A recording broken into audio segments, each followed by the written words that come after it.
Hello and welcome to the Dacia2 Explorers YouTube channel. My name's Adam and I'm one of the Dacia2 Explorers. In these videos you'll see myself and other explorers driving green lanes, commonly known as the hobby of green laning. Some of these lanes can be easy, some can be incredibly difficult if not dangerous, but all offer a beautiful feeling of escapism. If you have any doubt about the green lane you're driving, get out and walk the lane first, making a mental note of places to turn around if needed and thinking about strategies to overcome difficult sections. Because reversing after a failed attempt to get along the lane can be incredibly difficult and very risky.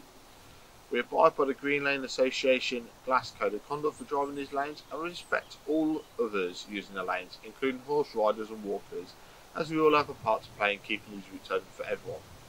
If you're thinking of green laning yourself, please consider joining the Green Lane Association to help fight to keep these lanes open and to help you understand more about this hobby. They also have a Trailwise 2 website which will significantly aid in your planning.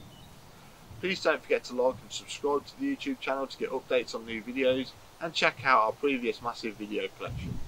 For more information head to the website www.dacia2explorers.co.uk and finally, thanks for watching, stay safe and enjoy your trips.